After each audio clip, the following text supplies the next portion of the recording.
like I ask in my own life, like, Lord, how did you make me the way you did? Because Jared and I went to a concert before COVID, and I was looking around at like all of the Gen Zers, and I was super judging them, if I'm being really honest.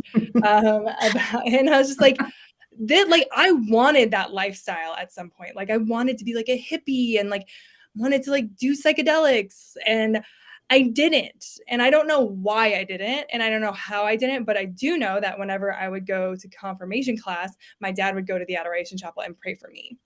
And my parents were very good parents, but they'd let the culture raise me. That and like I want to say to anybody who's on here that looks back and thinks I didn't do it right, I didn't do it the right way, and you have regret, and your children maybe don't attend church, or they've lost their faith.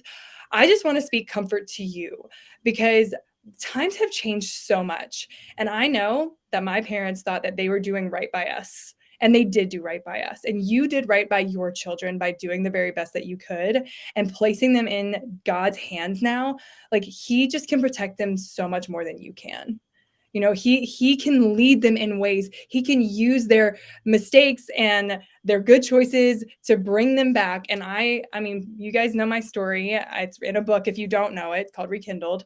I left my faith, and my parents had very little to do with me coming back at that time, but they prayed for me my whole life, and I know they prayed for me because they told me. And so just like don't lose heart. And I'm gonna add one more thing because I want No, to. go ahead. Go ahead. I recently read this really great book that I would highly recommend called A Memory for Wonders. It's this cloistered nun's memoir about her discovering God and becoming a cloistered nun. She was born in France to a vehemently anti-clerical communist parents. Her father told his Catholic grandparents, if you ever mention God to my daughter, you will never see her again. And then they moved to Africa. And so she was raised in Morocco. She never heard about God. She learned how to steal when she was really young. She was like very, very deeply involved in the Communist Party. Her dad was a leader. And the Lord brought her to him.